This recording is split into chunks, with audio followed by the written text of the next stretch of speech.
Buenas tardes a todas y a todos. El presente evento virtual es el segundo encuentro del ciclo de conversaciones de salud y derecho organizado conjuntamente entre la Escuela de Derecho de la Universidad Torquato Di Tella y el O'Neill Institute for National and Global Health Law de la Facultad de Derecho de la Universidad de Georgetown. La primera serie de webinarios de este ciclo se enfoca en las respuestas legales ante el coronavirus. Y en ese marco, el webinario de hoy discutirá el coronavirus, la bioética y los derechos humanos. Mi nombre es Rebecca Reingold y soy abogada del Instituto O'Neill. En nombre del Instituto O'Neill, quiero dar la bienvenida a nuestros ponentes y participantes y también agradecer a nuestros colegas de la Universidad de Di Tella por su liderazgo y colaboración en la organización de este webinario. Bueno, unos comentarios logísticos antes de empezar. Todos los participantes están en mute para facilitar el funcionamiento de este webinario. Y si alguien tiene alguna pregunta, se puede usar la función de preguntas y respuestas de esta plataforma y intentamos abordarlas después de las intervenciones durante la sesión de preguntas y respuestas. Bueno, antes de empezar a presentar nuestros estimados ponentes, me gustaría encuadrar el enfoque de esta discusión en el contexto de la pandemia actual de la COVID-19. Los principios de la bioética y de los derechos humanos conllevan la obligación de los gobiernos de destinar la mayor cantidad de recursos posibles para atender las necesidades de salud de sus ciudadanos.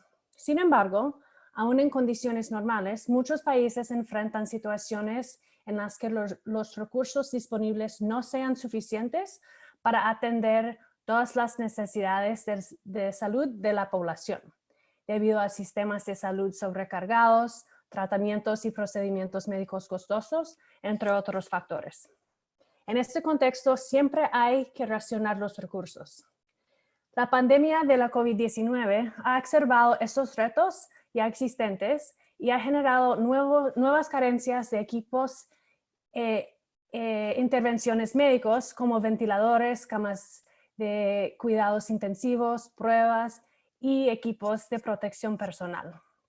Es probable que enfrentaremos carencias parecidas de vacunas y tratamientos si cuando están aprobados. La pandemia también crea un deber moral de realizar investigaciones que generen evidencia para mantener, promover y mejorar la atención de la salud en este contexto. Estas investigaciones, por ejemplo, son fundamentales para el desarrollo de vacunas y tratamientos para prevenir o tratar la COVID-19. Sin embargo, según la Organización Panamericana de la Salud, es necesario adaptar y buscar alternativas de los procesos ordinarios de revisión ética a fin de reducir al máximo los obstáculos prácticos para la realización de las investigaciones para dar una respuesta eficiente a los tiempos y necesidades de la emergencia sanitaria. Ante estos dos escenarios, ¿cómo procedemos de manera ética y de conformidad con los derechos humanos? ¿Cuáles son los objetivos finales de estas intervenciones y investigaciones? ¿Cómo definimos y establecimos criterios para las decisiones de priorización y de investigación que persiguen estos objetivos? Bueno, hoy tenemos el placer de contar con la presencia de distintos expertos en las temáticas de bioética y derechos humanos para debatir y contestar esas preguntas. El profesor Eduardo Rivera López es profesor investigador de la Escuela de Derecho de la Universidad Torquato Di Tella e investigador independiente del CONICET. Su campo de investigación es la ética teórica, la bioética y la filosofía política. La licenciada Silvia Serrano es directora adjunta de la Iniciativa de Familias Saludables del Instituto O'Neill. Antes de unirse al Instituto O'Neill, se desempeñó como coordinadora de la sección de casos de la Comisión Interamericana de Derechos Humanos.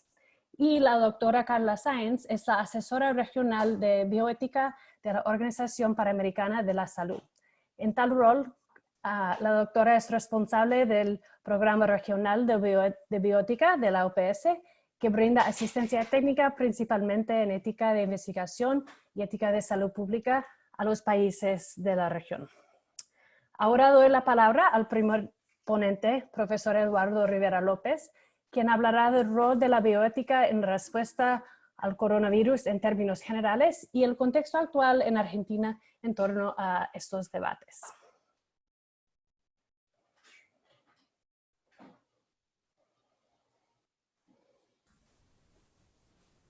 Bueno, buenas tardes. Muchas gracias por la presentación. Muchas gracias a los organizadores por invitarme a hablar estos pocos minutos. Voy a hacer una presentación de PowerPoint que creo que puede ayudar a seguir la presentación. ¿Se ve? Sí. Bien. Ok.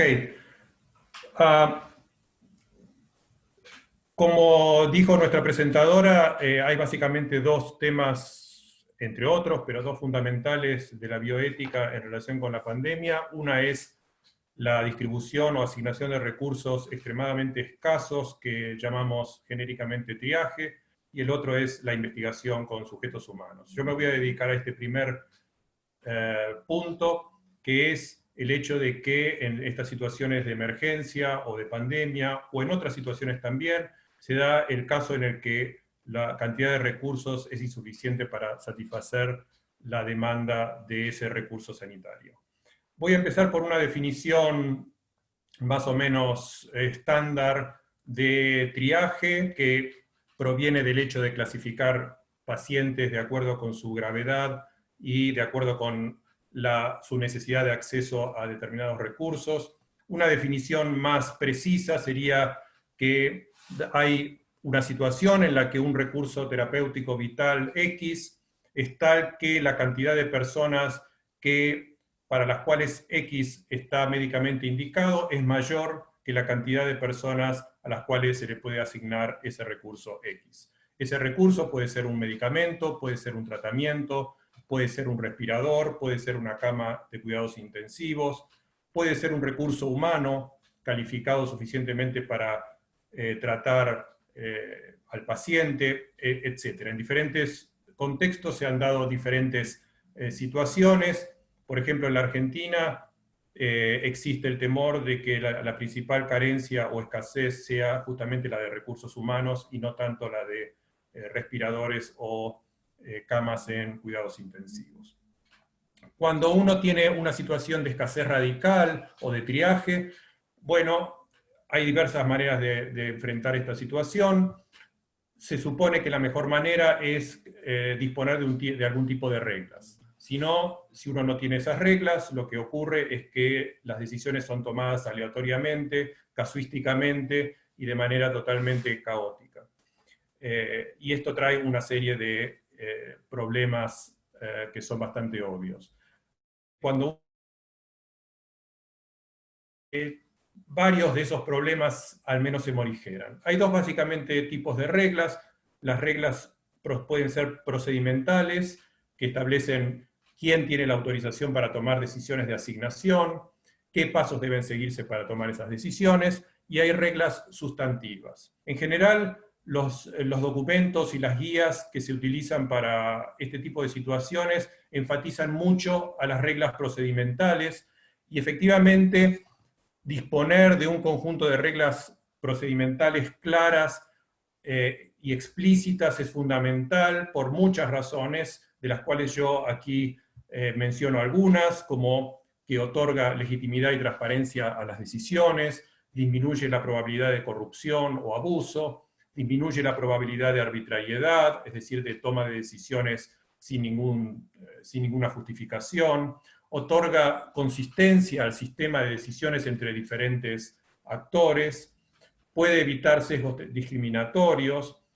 son necesarias también para satisfacer ciertos estándares de derechos humanos, sobre todo las que se refieren al Estado de Derecho, al rule of law, disminuyen el riesgo legal del personal de la salud, por ejemplo, el riesgo de litigios posteriores, liberan en alguna medida también al personal de la salud de la carga psicológica de tener que decidir, entre otras ventajas fundamentales que tiene el hecho de tener reglas procedimentales claras. La pregunta es si esas reglas son suficientes, y la respuesta que yo doy y que estaría dispuesto a defender es que estas reglas no son suficientes, son necesarias reglas también sustantivas. Y son necesarias reglas sustantivas por varias razones, entre las cuales está hacer consistente todo el sistema de decisiones, de tal manera que cuando se da una situación relevantemente similar se toma la misma decisión, evita la arbitrariedad de que a veces se tome una decisión, aunque sea procedimentalmente similar, finalmente sustantivamente la decisión es diferente, permite también una mayor accountability de los actores que toman las decisiones. Las reglas sustantivas se basan básicamente en principios. Estos principios se han discutido enormemente en la literatura bioética. Menciono algunos: la maximización de los beneficios, la igualdad, la prioridad de los más desaventajados, la promoción o recompensa o reciprocidad hacia aquellos que tienen mayor utilidad social en el contexto, por ejemplo, el personal médico o los sujetos de investigación en el contexto de la pandemia. Cada uno de estos principios tiene que ser interpretado y, por lo tanto, es difícil. Hay interpretaciones plausibles, hay interpretaciones poco plausibles. En general, los sistemas son pluralistas, es decir, no adoptan un solo principio, como podría ser el principio de utilidad o el principio igualitarista radical, sino que adoptan varios principios. Y cuando uno tiene varios principios, como los que yo acabo de mencionar, uno tiene que ponderar esos principios, que uno tiene que tener algún criterio para jerarquizarlos y para determinar en un caso concreto cuál es el principio que vale. Aquí presento un ejemplo de un sistema que toma 5 principios: la edad, el pronóstico, la mayor cantidad de vidas salvadas, el valor instrumental por la prioridad al personal de la salud, y un sistema de lotería para casos de empate. Estos sistemas, lo que ocurre cuando yo tengo varias reglas que están funcionando simultáneamente, es que tengo que tener algún sistema o bien de puntaje, o bien de etapas de decisión que van excluyendo o incluyendo personas. Por ejemplo, sistemas de puntaje se utilizan en el caso de los trasplantes, que es un caso de también escasez radical del recurso fundamental. En los sistemas de triaje de recursos terapéuticos, en general no se utilizan sistemas de puntaje, sino que se utilizan sistemas de etapas que van excluyendo. Aquí yo presento, no tengo tiempo para explicarlo en detalle, pero se pueden luego ver en las preguntas, un sistema en el cual los pacientes son clasificados, de ahí el origen de la palabra triaje, de acuerdo con su gravedad, y funcionan principios que van excluyendo o incluyendo personas de acuerdo con su pronóstico. En caso de empate, cuál es el paciente que tiene que recibir el recurso y cuál no. Y en caso en el cual todos los recursos ya están siendo ocupados, ¿qué ocurre con los pacientes que ingresan y qué pasa con los pacientes que ya tienen el recurso, si pueden ser desconectados o no? Y este es uno de los puntos más conflictivos y más discutidos en estas guías o en esta literatura, porque implica una acción de quitarle a un paciente estos recursos, y un recurso de este tipo, por ejemplo, desconectar de un respirador, lo cual tiene consecuencias incluso jurídicas que pueden ser importantes para la persona que realiza eso, porque se trata de una acción de retirar un recurso vital. Todas estas rápida incursión en la cuestión del triaje me lleva a concluir en general que es importante, aunque todavía no se haya dado la situación de escasez radical, es importante contar con reglas procedimentales y sustantivas. Es importante que el sistema sea completo, es decir, que contemple todas las situaciones posibles, o por lo menos un conjunto muy importante de situaciones posibles. Es importante también determinar cuáles son los principios que están detrás de esas reglas, es decir, cuáles son los valores que estamos preservando. Y es importante también que esas reglas sean suficientemente simples como para que puedan ser aplicadas en un contexto de emergencia en el cual no existe demasiado tiempo para tomar decisiones. Finalmente, ¿cuál es la situación en la Argentina? En la Argentina hasta ahora no ha habido una necesidad de aplicar estas reglas de triaje. Las autoridades, hasta donde yo sé, opinan que esto no va a hacer falta, dada la cantidad de enfermos que existen actualmente, pero muchos piensan que sí va a hacer falta, especialmente en el plano de los recursos humanos. Hay algunos documentos que circulan a nivel provincial y nacional, que son en general de tipo procedimental, con algunas reglas sustantivas, pero que en general no son completos, es decir, no contemplan todas las situaciones, especialmente las más conflictivas, como las que yo acabo de mencionar anteriormente. Y en general yo diría que no veo, quizás existe, pero yo no veo una política oficial que explícitamente esté con la intención de enfrentar este problema de manera clara, ¿no? Esta es la situación. Muchísimas gracias, profesor. Ahora doy la palabra a la licenciada Silvia Serrano, quien hablará de cuáles son los criterios de priorización de recursos médicos escasos a la luz de la prohibición de discriminación y el derecho a la salud, y del rol de los estados en la definición de sus criterios de priorización. Muchas gracias, Rebeca, y bueno, muchas gracias a la universidad por coorganizar este evento con el Instituto NIL y a quienes nos están escuchando.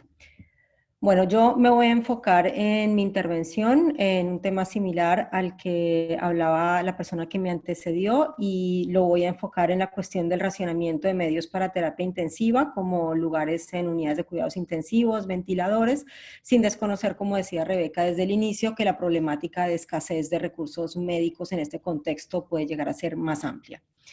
Bueno, este tema de la escasez de recursos médicos ha sido enfocado centralmente y con razón desde el punto de vista de la bioética. Yo voy a hacer un análisis un poco más desde un punto de vista jurídico, destacando que los derechos en juego cuando se habla de racionamiento de terapia intensiva son los derechos a la vida, el derecho a la salud y especialmente la prohibición de discriminación. Es un tema de derecho a la vida y a la salud porque un escenario de racionamiento de terapia intensiva significa que una persona con peor pronóstico puede no tener acceso a un recurso médico vital porque otra persona tiene mejores posibilidades de sobrevivir con ese recurso. Jurídicamente es importante distinguir el supuesto de racionamiento de un supuesto de limitación de esfuerzo terapéutico en un contexto de normalidad por la futilidad del tratamiento. En el contexto de la pandemia, si se llega al momento del racionamiento, esto no va a ser porque sea absolutamente fútil el tratamiento, sino porque hay una situación de escasez que hace que hay que escoger entre pronósticos mejores o peores para poder dar esa atención. Y esto tiene una relevancia jurídica importante cuando se piensa desde la perspectiva del derecho a la vida y a la salud y el rol que tienen los estados frente a los derechos a la vida y a la salud de las personas. Y como voy a comentar más adelante, uno de los derechos más en riesgo en un escenario de racionamiento es el de igualdad y no discriminación. Bueno, tomando en cuenta estos derechos en juego respecto de los cuales los estados tienen unas obligaciones negativas y positivas, voy a referirme a 4 grandes obligaciones que considero que tienen los estados en este contexto. Una es la obligación de prevenir a toda costa llegar al punto del racionamiento. 2, anticipar en todo caso si el escenario de racionamiento es posible, no solamente cuando ya vaya a ser inminente, sino si es posible. De ser así, asegurarse que se active única y exclusivamente como una medida de último recurso y por el tiempo estrictamente necesario. Y 4, garantizar que los criterios sean científica, ética y legalmente aceptables, que se asimila a lo que comentaba el anterior ponente sobre los criterios sustantivos.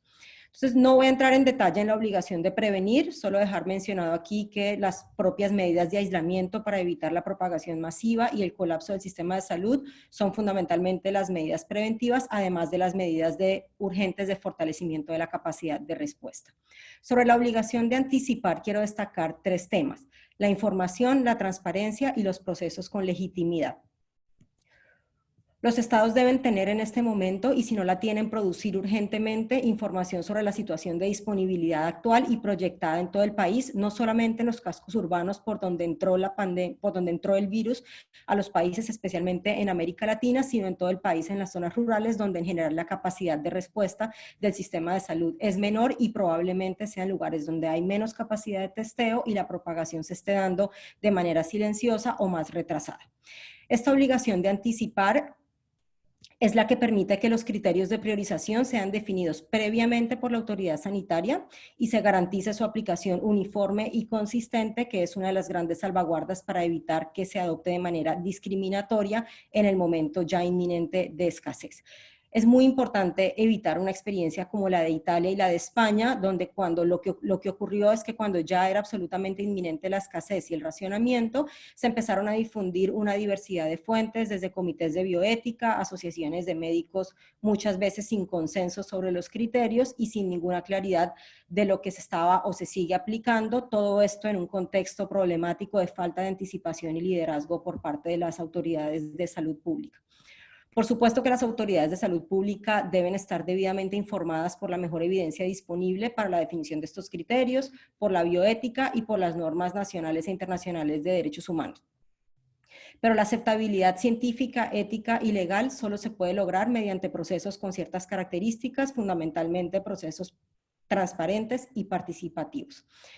Además, es necesario que las autoridades de salud pública en este contexto cuenten con mecanismos permanentes de revisión para garantizar que el racionamiento sea de último recurso, que se mantenga únicamente durante el tiempo estrictamente necesario, como mencionaba, y que los criterios puedan ir actualizándose según la mejor evidencia que vaya apareciendo.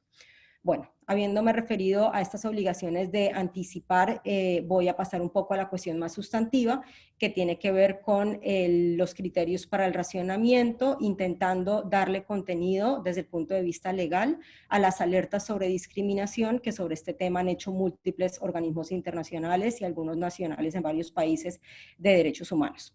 Entonces, después de haber revisado cuidadosamente las guías que se han difundido en países como Italia, España, Reino Unido, Suiza, en algunos estados de Estados Unidos, Chile, México, tanto de fuente estatal como de fuente no estatal, y de algunos artículos académicos, una primera conclusión es que hay criterios sobre los que existe más consenso y otros en los cuales hay menos consenso cuando se intentan balancear estos principios bioéticos de utilidad, de equidad o de priorizar al que está en peor situación. Entonces, identifico 3 temas en los cuales pareciera haber un poco más de consenso en las guías de priorización o de racionamiento. Uno es el de priorizar al personal de salud. Pareciera que este criterio está presente en la mayor cantidad de las guías y está validado por algunos organismos internacionales, bajo el entendido de que la priorización no se basa en consideraciones subjetivas sobre el valor social de las personas. Un segundo consenso es la inclusión en la toma de decisiones, no solo a las personas que tengan COVID, que requieran la terapia intensiva por motivos de COVID, sino a todas las personas que por otras causas o situaciones de salud emergentes o anteriores requieran de la terapia intensiva o de los ventiladores. Y el tercer consenso es el de mantener el cuidado paliativo a las personas que no tengan acceso a la atención intensiva por el motivo de la priorización. Algunos de estos consensos fueron recogidos en documentos que sacaron en las semanas anteriores bajo la OMS y el Comité de Bioética y Derechos Humanos del Consejo de Europa. Ahora, empieza a haber menos consenso con relación a otros criterios porque, como decía, el intento de balance de utilidad, equidad y priorizar a quien está en peor situación puede dar lugar a criterios de racionamiento dispares y eso está presente en no solamente las guías que han aparecido, sino como decía, muchos artículos académicos incluso tienen tablas donde dicen, bueno, este criterio puede entenderse de esta manera o de esta otra, y lo que termina haciéndose es como una recomendación a partir de una aproximación multicriterio de varios de estos principios de la bioética. Pero estos resultados dispares, desde el punto de vista jurídico, levantan diferentes riesgos o sospechas de discriminación que es importante tener en cuenta. Voy a hablar de tres riesgos de discriminación en algunas de las guías que han aparecido. El primero, que es el más evidente, el más explícito, es la presencia directa de categorías problemáticas o sospechosas que están protegidas por las normas nacionales o internacionales de derechos humanos, como discapacidad, como edad o como condición de salud. Esto aparece en las guías, estos criterios aparecen explícitamente en las guías de dos maneras. Una, en forma de listados de exclusión de la terapia intensiva, asumiendo a priori, por ejemplo, que un rango de edad o una discapacidad o una condición de salud podría justificar automáticamente una interpretación de una peor probabilidad de sobrevivir, es decir, de un menor o peor pronóstico a corto plazo. Otra forma en la que aparecen estos criterios de manera explícita es como forma de desempate en caso de que haya un pronóstico a corto plazo que pueda considerarse comparable. En este segundo supuesto, es decir, como criterio de desempate, parecieran algunas fuentes que está justificado bajo consideraciones como que el principio de maximizar beneficios no solamente significa salvar la mayor cantidad de vidas individualmente consideradas, sino la mayor cantidad de años de vida, de ciclos de vida o, bueno, la más desacreditada hasta ahora, la calidad de vida ponderada. Este tipo de criterios sobre años, cantidad de años de vida o ciclos de vida o mejor calidad de vida ponderada son los que abren la puerta a valoraciones que desde el punto de vista legal ya tienen un contenido distinto, y es que unas vidas que puedan preverse como más cortas hacia el futuro o con ciertas discapacidades podrían tener un valor menor que otras y no tener el mismo puntaje para un eventual desempate en un caso de pronóstico comparable. Ahora, este es como el riesgo más explícito de discriminación que aparece en las guías, y creo que ahí es donde se han enfocado la mayor cantidad de alertas a nivel internacional sobre discriminación. Pero yo creo que no hay que perder de vista dos sospechas más sutiles de discriminación que también aparecen en las guías y que, aunque son más sutiles, no son menos importantes si uno se toma en serio que la prohibición de discriminación incluye también la presencia de categorías implícitas de discriminación o impactos diferenciados de criterios aparentemente neutrales. Entonces, sobre la presencia implícita de estas mismas categorías que mencionaba, está, por ejemplo, el criterio de la supervivencia a largo plazo. En México salió una primera guía del Consejo Nacional de Salubridad, donde tenía referencias explícitas a la edad como criterio de desempate, y luego, tras una serie de críticas de organismos nacionales de derechos humanos, cambiaron la guía y excluyeron la referencia explícita a edad o a otros criterios, digamos, sospechosos, pero dejaron la supervivencia a largo plazo como un posible criterio de desempate. Y ahí una pregunta es si esto no es una versión sutil del criterio de salvar la mayor cantidad de años de vida como una expresión de posible discriminación por edad, ¿no? Esa es una pregunta para discutir.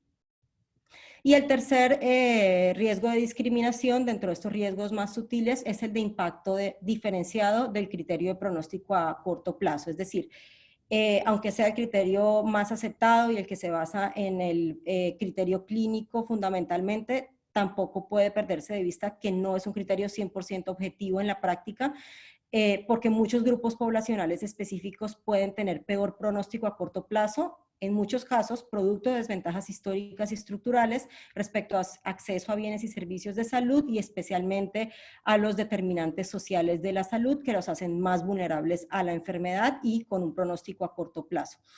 Un ejemplo de esto es la información que ya se está empezando a difundir en Estados Unidos, por ejemplo, sobre la prevalencia racial o en personas latinas de las muertes por coronavirus. Entonces, creo que ya para terminar, hay unos mínimos que uno puede pensar para que desde el punto de vista de estos riesgos de discriminación los sistemas sean menos injustos o por lo menos se puedan mitigar estos riesgos. Un primero es el que mencionaba antes, que es tener procesos previos, anticipación suficiente para que, siendo criterios previos, haya una mayor probabilidad de aplicación uniforme y consistente. Otra buena práctica puede ser la de inclusión de prohibiciones explícitas de considerar ciertos criterios de manera aislada. Por ejemplo, las guías de Chile, las del Ministerio de Salud de Chile, dicen gran parte del lenguaje que utilizan es en términos de recomendación, pero en algunas partes plantean una prohibición de lo mínimo, lo que no se puede hacer. Y se indica no se puede considerar la discapacidad o la edad como un criterio aisladamente. Otra buena práctica puede ser dentro de los diferentes modelos de puntaje o de criterios no clínicos de exclusión, eliminar los modelos que tienen criterios no clínicos de exclusión a priori, permitiendo que el modelo le dé una oportunidad a todas las personas de que su pronóstico a corto plazo sea valorado para efectos de la priorización. Y el último es considerar al momento de pensar en criterios de desempate, algunos criterios menos riesgosos como sorteos o, bueno, se discute sobre si el que llega primero también tiene una carga desproporcionada porque seguramente la persona que llega tarde a buscar atención en salud es la persona que ha tenido menos acceso a bienes y servicios de salud, así que bueno, se discute sobre si el criterio del sorteo no sería un criterio menos injusto o menos riesgoso que otros para el desempate. Con esto concluyo, muchas gracias. Gracias, Silvia. Ahora doy la palabra a la doctora Carla Sáenz, quien hablará de los criterios que deberían seguirse en lo que respecta al desarrollo de tratamientos y vacunas contra la COVID-19 y temas como aceleración de procesos de revisión, consentimiento y compartimiento de resultados en este contexto. Muchas gracias, Rebeca. Muchas gracias, colegas, por la oportunidad de estar con ustedes en esta sesión. Yo me voy a enfocar en los temas de investigación, aunque creo que algunos de ellos también nos presentan con desafíos de priorización, simplemente que en otro ámbito. Como decía Rebeca inicialmente, estamos en la situación tan difícil que estamos porque no tenemos ni vacunas ni terapias seguras y eficaces para lidiar con COVID-19. Entonces nos encontramos frente a la urgencia de hacer las investigaciones necesarias con el rigor necesario para identificar descubrir o identificar estos productos terapéuticos o descubrir estas vacunas con la mayor rapidez posible. Entonces, tenemos la urgencia de hacer estas investigaciones, pero esa urgencia no debe entenderse como una licencia para hacer estas investigaciones de manera no ética. Por el contrario, en una situación de emergencia como la que nos encontramos, hay mucha, digamos, fragilidad en la población y creo que cualquier evento que sea percibido como un abuso de cualquier naturaleza en una investigación de salud puede llevar a puede tener problemas en la adherencia del público a la respuesta de salud pública. Tenemos que ser muy, muy cuidadosos de los aspectos éticos de la investigación, no solamente para hacer la investigación de manera ética, sino para asegurar la confianza y el respaldo continuo de la población a las medidas de la autoridad sanitaria. En este contexto no solamente hablamos de los nuevos estudios, de los protocolos que estamos listos para realizar ya, porque ya los tenemos o los estamos haciendo, sino también tenemos que anticiparnos y estar pendientes de todos esos protocolos que no estamos listos para iniciar ya, pero que se nos ocurrirán en 2 meses o en 2 años. Si no hacemos ahora el trabajo de obtener las muestras y los datos necesarios para esos estudios futuros de una manera ética, nuestra capacidad de hacer esos estudios luego va a ser bastante disminuida. En ese sentido, y esto es una reflexión que globalmente se alentó mucho en el contexto del ébola y en la región, en el contexto de Zika, tenemos la obligación de buscar el consentimiento amplio para el uso futuro en investigaciones de muestras y datos que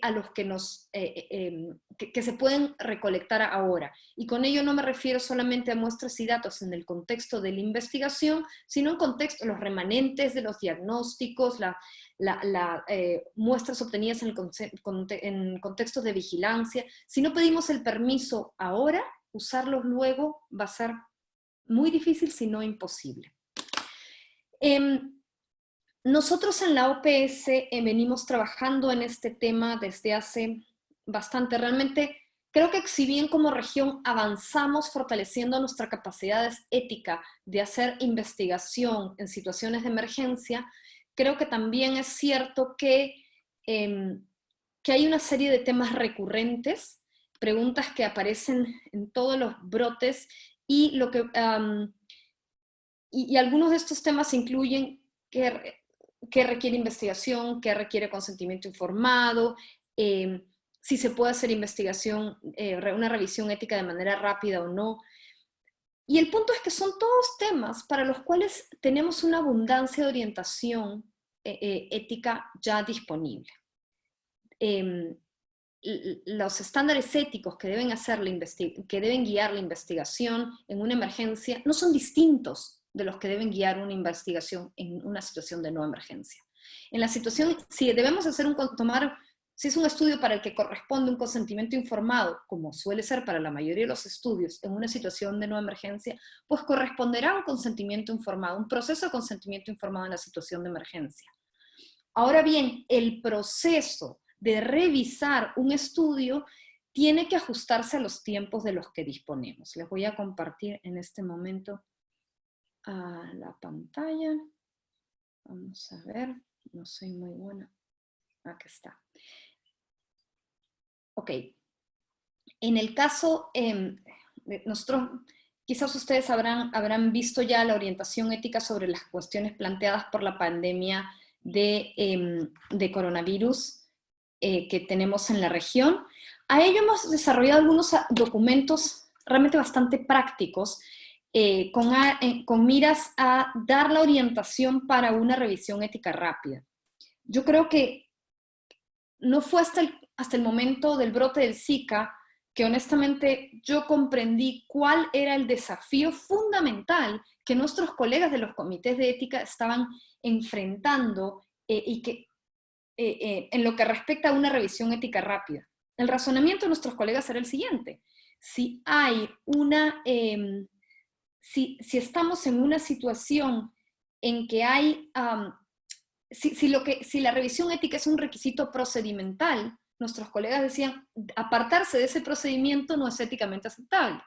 Entonces, y tuvimos que explicar que tenemos la obligación ética de apartarnos de este procedimiento, y que ello no significa reducir el rigor ético de las investigaciones. Simplemente que en vez de hacer la reunión en un mes, pues la haces mañana. Eso, digamos, por dar un ejemplo muy pequeño del ajuste que hay que hacer en el contexto de la pandemia. Estos dos documentos, y yo les voy a compartir los links posteriormente, muestran no solamente la manera específica de hacer pautas operativas específicas, sino también las estrategias a nivel nacional, porque creo que hay que pensar, antes de empezar cada uno a adoptar procedimientos, hay que pensar a nivel nacional cómo deberíamos hacer esto. Y hemos identificado 5 estrategias, por lo menos 5 estrategias que admiten distintas versiones que los países de la región pueden usar para implementar modelos en que haya no solamente revisión ética rápida, sino supervisión ética adecuada a las necesidades de la pandemia. En el caso de, creo que se me fue para el anterior. Estamos insistiendo en el tema de la supervisión ética porque dada la urgencia de producir investigación, estamos produciendo mucho conocimiento regularmente, con mucha rapidez, y la evidencia es muy volátil. De manera que la tarea de los comités de ética no es simplemente aprobar un estudio y que eche a andar y que vaya el carrito, sino hacer una supervisión ética adecuada, porque es perfectamente posible que con la investigación que se publicó hoy y lo que sabemos hoy, el balance riesgo-beneficio que yo hice anteayer y que era positivo anteayer, ya no sea positivo. Entonces estamos insistiendo en este aspecto también. Ahora, yo creo que mal haríamos en esta situación, en hablar de ética de la investigación, si no precisamos lo que en el contexto del ébola, la OMS llamó como, por sus siglas en inglés, MEURI. MEURI es el uso monitoreado de emergencia de intervenciones experimentales que no están registradas. ¿A qué me refiero? A lo que tradicionalmente conocíamos como uso compasivo, que es como último recurso, vamos a dar una intervención que no sabemos si funciona o no, pero sin embargo no somos capaces de dar esa intervención en el contexto de una investigación, de un ensayo clínico, que es lo que deberíamos hacer. Normalmente damos, en el contexto de la atención, damos intervenciones ya probadas. Y si algo no está probado, si todavía estamos tratando de descifrar si funciona o no funciona, lo hacemos en el marco de un ensayo clínico, de una investigación. ¿Ok? Nos encontramos, es como me falta una tercera mano, lápiz aquí, nos encontramos en una situación en que hay una tercera vía y a eso nos enfrentamos en el contexto del ébola. Y vimos que había situaciones en que era aceptable, dada la severidad de la situación, dar una intervención perdón, estoy tratando de ver el tiempo, muy bien. Dar una intervención no probada fuera de un ensayo clínico. Entonces, en el documento de la OMS que les menciono, especificamos algunas situaciones en que puede ser ético dar una intervención bajo este marco MEURI en emergencia. Y un criterio fundamental es que, dada la urgencia inicial de producir evidencia, que no sea un uso en el que no se recolecta ninguna información. Entonces, básicamente la idea es que una intervención en este marco MEURI es éticamente aceptable si no hay un tratamiento efectivo probado. No se puede iniciar un estudio clínico inmediatamente, o estamos en un contexto en que no es posible hacer un ensayo clínico, cosa que también ocurre. Este uso está justificado, yo no puedo decir, bueno, está justificado, digamos, científicamente, no puedo decir, mira, te voy a dar, qué sé yo, quimioterapia para ver si te curo de COVID. Ha sido aprobado por las autoridades y un comité de ética. Se han tomado hay los recursos, las maneras de hacer que los riesgos se minimicen. El paciente, y ojo que hablamos de paciente, no participante, porque esto es fuera de una investigación, el paciente ha dado su consentimiento informado y se monitorean y los datos y los resultados se comparten de manera oportuna. Entonces, ahí está. Ups, perdón, los perdí. Te seguimos viendo, Carla. Ok, perdón, a mí me desapareció todo. Creo que ya estoy con el tiempo, pero en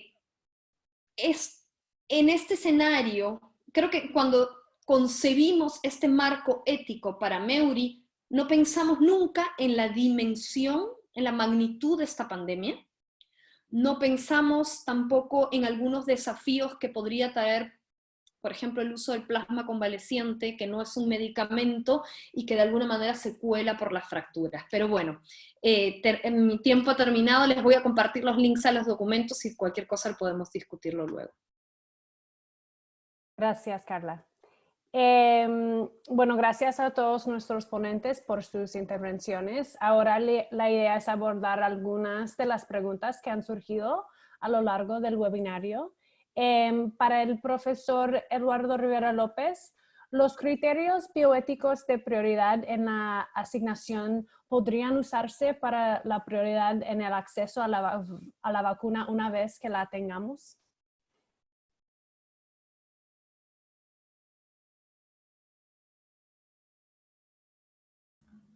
Sí.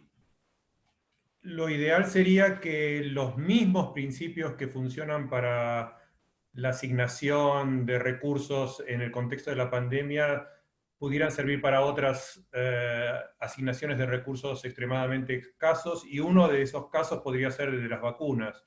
Pero soy escéptico respecto de que uno pueda trasladar mecánicamente reglas para un contexto automáticamente para el otro contexto. De hecho, por ejemplo, la asignación de órganos para trasplantes se realiza con sistemas de puntaje, y esto no es por razones éticas, sino por razones del tipo de recurso que se está distribuyendo, en donde los sistemas de puntaje pueden funcionar. Quizás en el caso de las vacunas hay que adaptar, digamos, los principios de otra manera. Lo importante es que esos principios sean los subyacentes, sean los mismos, y luego ocurre una adaptación de acuerdo con el tipo de recurso, porque no es lo mismo distribuir respiradores o camas en terapia intensiva que distribuir un cierto número de vacunas en una población, ¿no? Requiere de una adaptación incluso por razones prácticas, por razones de eficacia en llevar adelante esa asignación. No es que se pueden trasladar automáticamente. Gracias. Ahora pasamos a una pregunta para Silvia. Como parte del derecho a la salud, a la vida, igualdad y no discriminación, ¿pueden los ciudadanos exigir a los gobiernos que publiquen las reglas y procedimientos para clasificar pacientes y determinar orden de prioridad de atención y utilización de recursos sanitarios, es decir, que se haga público el triaje? Gracias, Rebeca. Yo creo que la respuesta enfáticamente es sí. El tema de priorización o racionamiento en contexto de pandemia es un tema de salud pública. El rol fundamentalmente le corresponde a las autoridades sanitarias de la definición de estos criterios, como decía, informados por la mejor evidencia disponible, por los parámetros de la bioética, por los mínimos de las normas de derechos humanos, pero es un tema fundamentalmente de salud pública en este contexto, y por eso la sociedad no solamente tiene el derecho, sino que creo que tiene el deber de exigir al Estado que haga público esta información. Y no es solamente hacer público los criterios ya adoptados. Como demuestra la evidencia en materia de salud pública, la mayor información, la mayor transparencia es la que favorece la aceptación social de este tipo de decisiones, que son decisiones difíciles de restricción de derechos que ponen en riesgo de discriminación a gran parte de la sociedad, y la aceptabilidad social de las decisiones va a depender en gran parte de la calidad y de la información. La información en este contexto tiene que ser sobre los procesos de adopción, cómo se adoptaron las decisiones, cuáles son las razones que justifican esas decisiones en el contexto de cada país, porque la escasez en cada país es diferente y en cada región del país también es diferente, cuáles son las salvaguardas para que ese escenario de priorización o de racionamiento se mantenga exclusivamente dentro de lo necesario, y además cómo se está implementando. En este momento he tratado de buscar información de España y de Italia, por ejemplo, dentro de las muchas guías que salieron sin liderazgo de las autoridades públicas, cuáles son las que realmente se están aplicando, y esa información no se conoce. Me parece que para una sociedad que ya está bastante atribulada con todo lo que está pasando con la pandemia, no conocer esta información me parece, además de un riesgo de violaciones a todos los derechos que mencionaba, un riesgo de violación al derecho de acceso a la información. Y lo último que quería decir es que esto no es solamente para la sociedad en general, como personas que pueden resultar afectadas por estas decisiones, y que esta información generaría una mayor legitimidad y aceptabilidad social de las mismas. No es solamente estar informadas, sino participar. O sea, cuál es el proceso participativo que aún en un contexto de emergencia se pueda buscar en la mayor medida posible, que sea un proceso ampliamente participativo, porque ese carácter participativo contribuye a la legitimidad y a la aceptabilidad, pero también es un mecanismo de protección para el propio personal de salud. En la medida en la que estos criterios sean públicos y adoptados por la autoridad de salud pública anticipadamente, se protege al personal de salud no solo de la carga emocional de tener que tomar estas decisiones, sino de las posibles vías legales que se puedan intentar después por las decisiones que adopten en este contexto. Muchas gracias.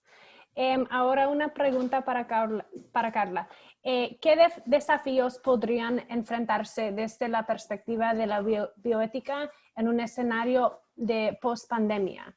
¿Y cuáles serían algunos de los criterios que deberían seguirse en tal escenario?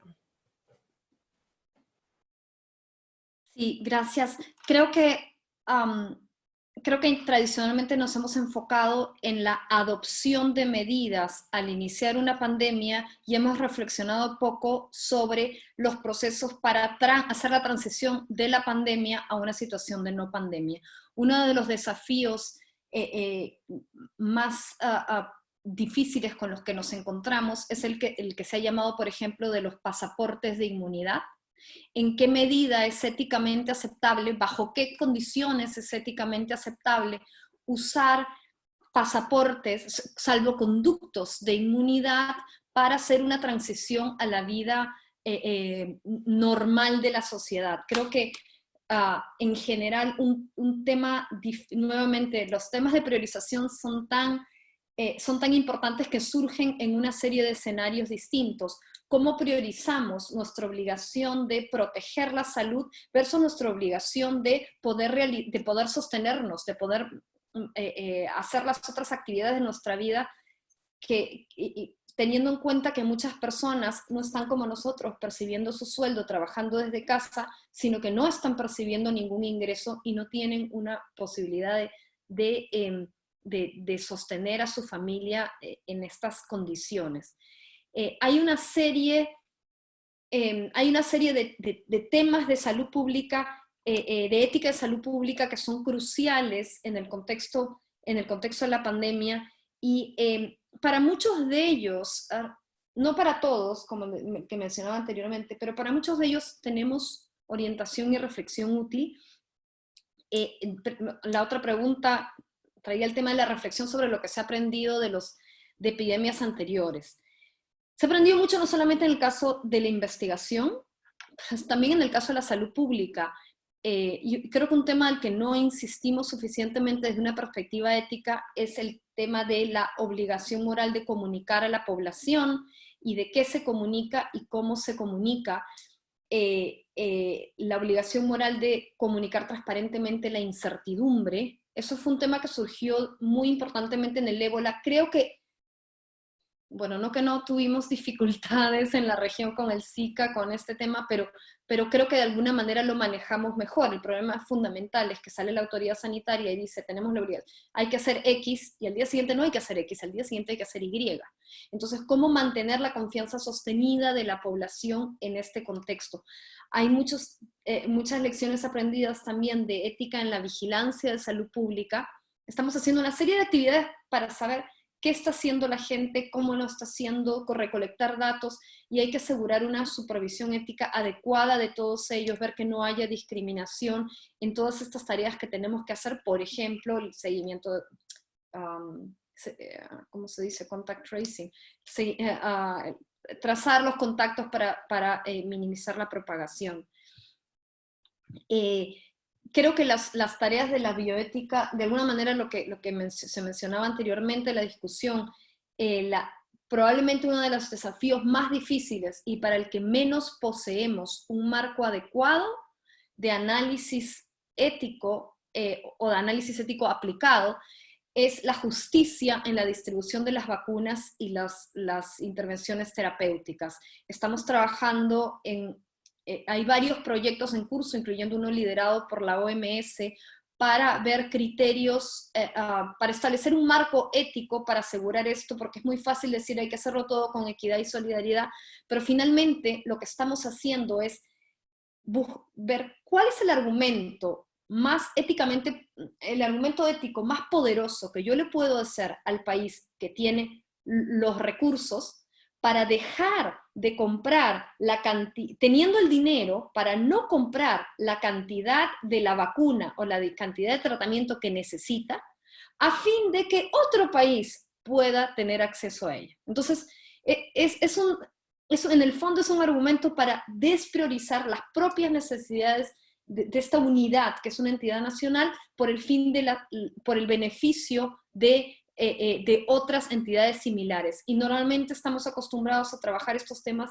a nivel nacional y no tener esta perspectiva global con la que la pandemia nos enfrenta.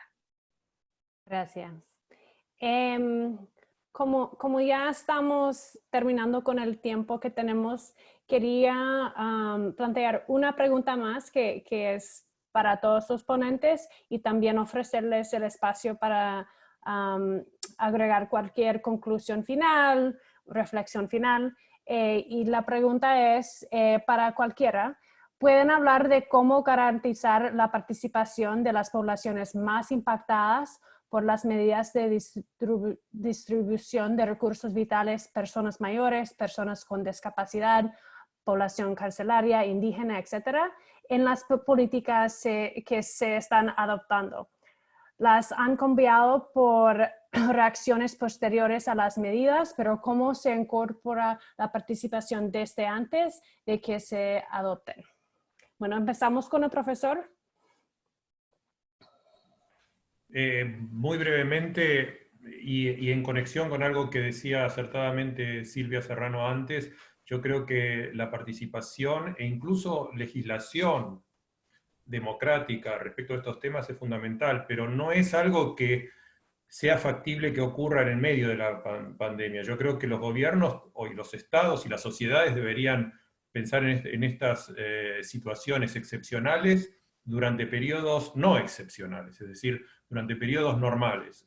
Deberíamos ya contar, no la Argentina o Estados Unidos o Italia o España, porque en ningún país esto ha ocurrido, pero quizás debemos pensar a partir de ahora que para que ocurra esa participación democrática, para que los grupos vulnerables estén representados, para que exista realmente una normativa que sea democrática, todo esto tiene que ocurrir en situaciones en las cuales el debate democrático pueda existir de manera normal. Y eso ocurre cuando no estamos en el medio de la pandemia. Cuando estamos en el medio de la pandemia es mucho más difícil. Sí. Silvia, ¿sí? Sí, gracias, Rebeca. No, yo concuerdo en que el tema de participación es mucho más difícil en un contexto de emergencia, pero creo que hay algunas posibilidades de ejercer algún tipo de control inmediato, con posibilidades de cambiar y de modificar y de corregir, y que todas estas principios bioéticos, normas, no tengan un efecto retrospectivo, sino que tengan algún tipo de incidencia en el momento del diseño de la política. Creo que uno, bueno, es el control político que deben hacer otros, digamos, poderes del Estado a las decisiones que se adoptan en el gobierno. En países en los cuales el Congreso, por ejemplo, simplemente no está funcionando porque no se puede resolver si se puede funcionar de manera virtual o no, se mantiene una ausencia total de control político. Pero bueno, aún para los grupos vulnerables que ni siquiera están adecuadamente representados en el Poder Legislativo, por ejemplo, la respuesta rápida del Poder Judicial, que es el que tradicionalmente compensa la falta de representatividad de grupos vulnerables en la toma de decisiones, también puede ser fundamental. Como decía el ejemplo de México, una reacción inmediata en cuestión de días del Consejo Nacional para la Discriminación, no es Poder Judicial, pero es un ente que tiene a su cargo la defensa de grupos vulnerables, reaccionó inmediatamente y eso dio lugar a la modificación de los criterios de priorización, todo antes de que se haya llegado a ese escenario de escasez radical en México. Entonces creo que, digamos, ahí no es necesariamente la participación ideal, pero por lo menos la activación de los mecanismos de control que tienden a compensar la falta de representatividad tradicional de ciertos grupos es fundamental en el proceso del diseño de la política pública. Y lo último es la cuestión de información, o sea, se activa la participación o la posibilidad de por lo menos reaccionar a través de sociedad civil, de la academia, también en la medida en la que la información sea accesible para estos grupos vulnerables. Hay países en los cuales la información de salud pública ni siquiera se ha dado en lenguas indígenas o no es accesible para las personas con discapacidad. En la medida en la que sea más accesible la información de salud pública, de riesgo, de prevención de contagios, más posibilidad hay de que haya reacción de los grupos que tradicionalmente, o de la movilización social que tradicionalmente busca compensar la falta de representatividad. Solo quería dejar planteadas estas ideas que de todas maneras son pertinentes aún en contexto de emergencia. Gracias. Carla. Sí, yo quiero volver sobre el tema que mencionó el profesor Rivera López, porque creo que es fundamental dar, si bien hay muchas tareas por hacer ahora, pero ahora estamos en una emergencia, y creo que lo que debemos reflexionar es sobre las cosas que en momentos de calma tenemos que hacer para asegurar estar mejor preparados en un contexto de emergencia. Nosotros, felizmente, con la OPS, no logro compartirles los documentos, pero la región de las Américas había identificado la preparación ética para una emergencia como un área fundamental del trabajo de bioética. Eso es lo que nos ha permitido un poco adelantarnos y tener las capacidades de producir los recursos que ahora están siendo necesarios. Sin embargo, yo creo que, y bueno, para terminar esa idea, yo creo que estamos en una situación en que hay cosas que no van a ser ideales, pero no tenemos, lo posible no es posible en estas condiciones resolver una serie de problemas que no resolvimos antes. Sin embargo, y eso tenemos que asumir como una tarea para lo que tenemos que hacer luego. Sin embargo, yo estoy bastante sorprendida de que muchas cosas que no habíamos resuelto antes y yo hubiera creído imposible en este contexto, se están resolviendo ahora. La manera como los países están actuando en términos de el manejo de temas de ética en la emergencia realmente es bastante sorprendente, es bastante positivo en general y muestra que estamos haciendo todo nuestro mejor esfuerzo, pero hay que tomar nota de lo que nos toca hacer luego. Claro, claro. Bueno, como se está acabando el tiempo, hay que pasarnos al cierre del webinario. Muchas gracias a todas y a todos, a las y los panelistas por sus presentaciones y la audiencia por su participación en este segundo encuentro del ciclo de conversaciones de salud y derecho. También quiero agradecer a nuestros colegas de DITELA por su trabajo para hacer posible este webinario. Durante el próximo encuentro, el jueves que viene, se abordarán temas relacionados con el poder de policía, medidas coercitivas del Estado y su adecuación con respecto y protección, con el respeto y protección de derechos fundamentales. Entonces, esperamos contar con su participación en el próximo espacio y que todos cuídense y que estén muy bien. Gracias.